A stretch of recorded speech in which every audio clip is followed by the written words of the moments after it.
Well, hello there. You're watching the press preview, a first look at what is on the front pages. Time then to see what's making the headlines with Andrew Pearce, consultant editor of the Daily Mail, and Kevin Maguire, associate editor of the Daily Mirror, with us from now until just before midnight. Welcome to both of you. Lots to discuss. Yeah. Hi. Let's take a look, shall we? Pennies dropped is the Metro's headline, as former favourite Penny Mordaunt lost out on the final 2 by 8 votes. The Eye reports that Liz Truss is now the new favourite to become Prime Minister, with the Foreign Secretary ahead in polls of party members. Same lead for the front of the Financial Times, as the challengers both argue they are best placed to beat Labour. In the Daily Mail, Liz Truss vows to hold an emergency tax cut budget and stand up to those who talk down our country, history and values. Advantage Truss in the race to BPM is the Telegraph's headline, as Mr Sunak writes in the paper that he respects his opponent and recognises the need for tax cuts. But the Times leads on suggestions from the Chancellor, or the former Chancellor, that the Conservatives will lose power unless he is elected. The Guardian says the Tory party is braced for a blue-on-blue dogfight as the 6 weeks of hustings kick off. Farewell Boris is the Daily Express's headline after he featured in what is expected to be his last Prime Minister's questions. And the Star reports one Netflix boss predicting mainstream TV will be dead in a decade, with the headline, "It's good night from me and good night from him." Well, a reminder that by scanning the QR code you'll see on screen during the programme, you can check out the front pages of tomorrow's newspapers while you watch us. So let us bring in Andrew Pearce, consultant editor of The Mail, Kevin Maguire, associate editor of The Mirror, with the news that we know who might be the next Prime Minister. What do you make of the choice, Andrew? I thought at the beginning that Mordaunt had the momentum, but it stalled very badly, and I wasn't surprised at all that the last two are Sunak and Truss. The problem for Penny Mordaunt was she'd not had much scrutiny because she'd not been in the cabinet for the last 3 years. When she was subjected to intense scrutiny, I think part of her record disintegrated, really, and I think she would have had quite a difficult 6 weeks as in the last two. So I think it's probably the best result. They are the two most senior Tories in the sense Liz Truss is Foreign Secretary. She's the longest serving cabinet minister now because Michael Gove is out of the cabinet. Sunak was the Chancellor of the Exchequer. So they are the big beasts. And I think it will be an interesting contest. And I would imagine Truss will win for a couple of reasons. Tory members do not like disloyalty, and they will not like the way Sunak knifed Boris in the end. And also, they will be deeply unhappy, as lots of people who vote Tory are, that Rishi Sunak has subjected the country to the highest tax burden for 70 years. And I have to say, I think it's staggering that he's writing in the Telegraph tonight that we've got to have tax cuts, when his whole pitch in the leadership election until now was we can't afford tax cuts. He's panicking because he realises Liz Truss's agenda of tax cuts and an emergency tax cutting budget is going to win over Tory members. Yeah, and just quickly, and I'm not going to dwell on this because you're not here to defend your paper, you know, Mordaunt's campaign disintegrated, you know, partly it is suggested by the coverage in the Daily Mail. Well, actually, Anna, I wrote one of the big pieces about Penny Mordaunt's campaign, and there is no doubt, in my view, she was looking two ways on the issue of trans issues. There was suggestions which were borne out subsequently by cabinet ministers in public interviews that she was not always at the job. Lord Frost had suggested that in an interview. We reported that in good faith. I reported that when she was Defence Secretary, there was some suggestion that the reason she was removed after 89 days was not because she voted for Jeremy Hunt in the leadership contest in 2019, but Boris had been told by the generals, the top brass, she wasn't really up to it. And there were serious question marks about whether Penny Mordaunt had the intellectual rigour to do the job. And I think we were right to report that in the Mail, and other papers did too. So, Kevin, let's have a look at the coverage in the papers then. The Daily Telegraph, Advantage Truss in the race to be the PM. The suggestion is that she plays better amongst, the current electorate, which is the Tory members, which not necessarily represented by the Tory people who vote Tory. And the Times with the big pitch of Rishi Sunak, pick me or lose power. So his message will be, I'm more likely to win the next general election. The question is, which battle will win out? No, absolutely, and that's the crucial battle. It's winning the next election. That's what Conservative MPs were thinking about. I think that's what Conservative members will be looking at, and it is unusual. And I think that the Telegraph is right that she has a narrow advantage to start, because so many polls have shown she will win among that sect that is the Tory party membership in the country. It was 160,000, 200,000 top whack. That's less than 0.3% of the country of 67 million will decide who the next prime minister is without a general election. That's the system. That's how it works. I'm not sure how that is how it should work. And you're right. The Mail and the Mail on Sunday in particular really went for Penny Mordaunt. Other papers did, as Andrew says. Some of the scrutiny I thought was fair. Some of it I thought wasn't fair.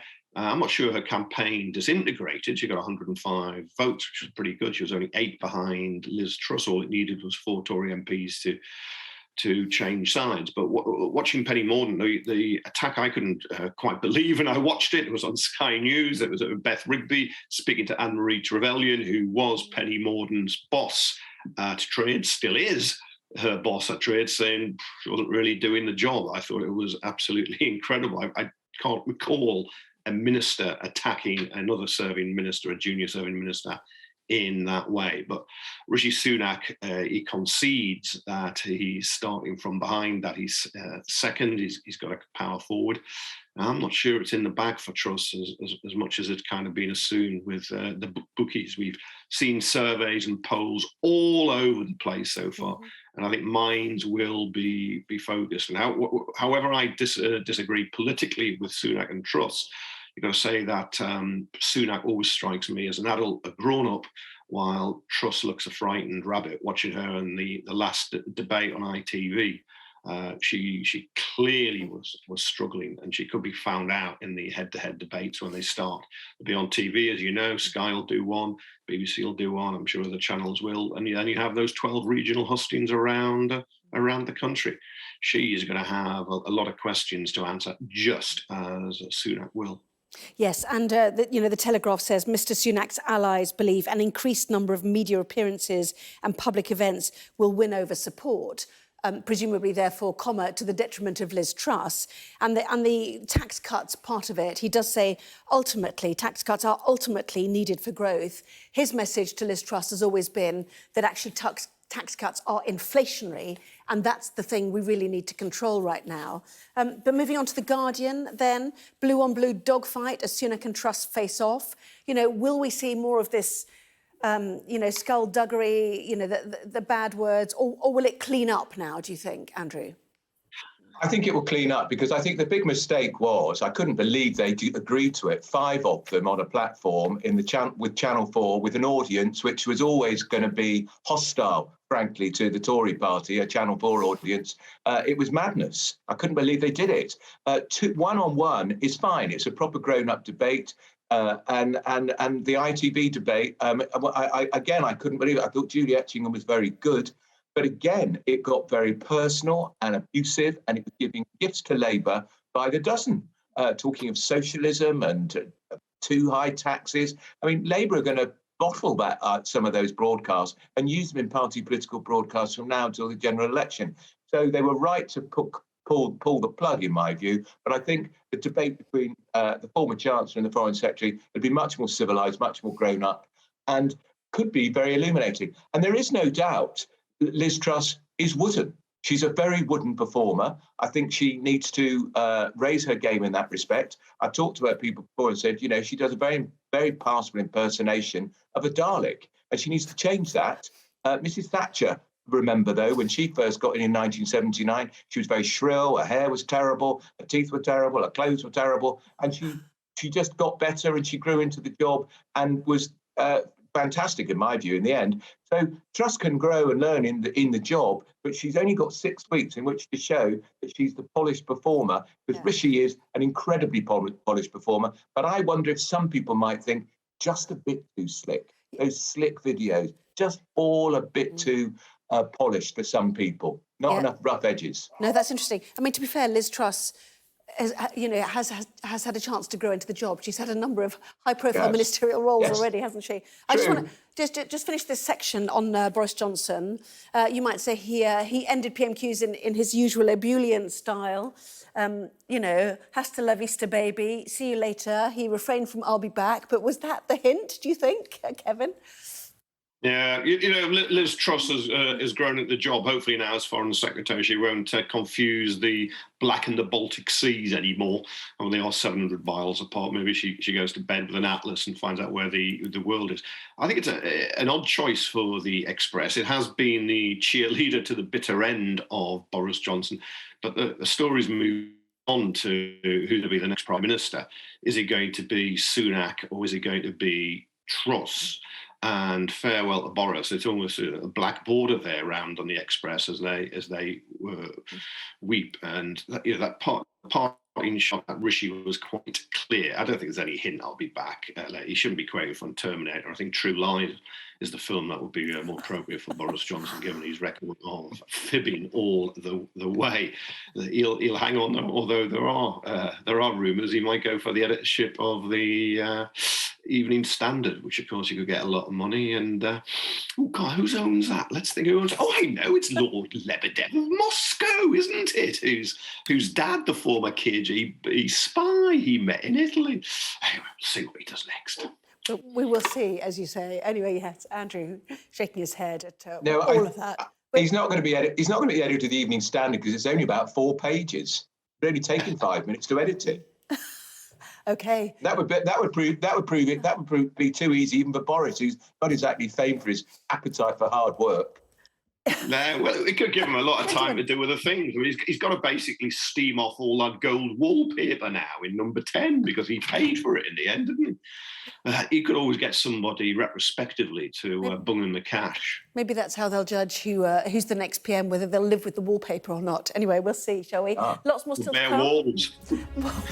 Lots more still to come, including the Telegraph. Europeans are urged to turn off their lights amid fears that President Putin will cut off gas supplies. We'll talk about that next.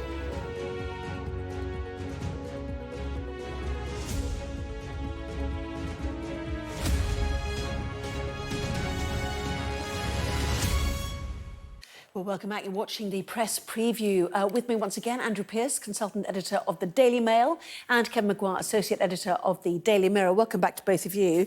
So, Kevin, we head to the Telegraph, story that Europeans have been urged to turn off their lights, turn off their aircon, reduce energy use, and it's all about gas and Russia.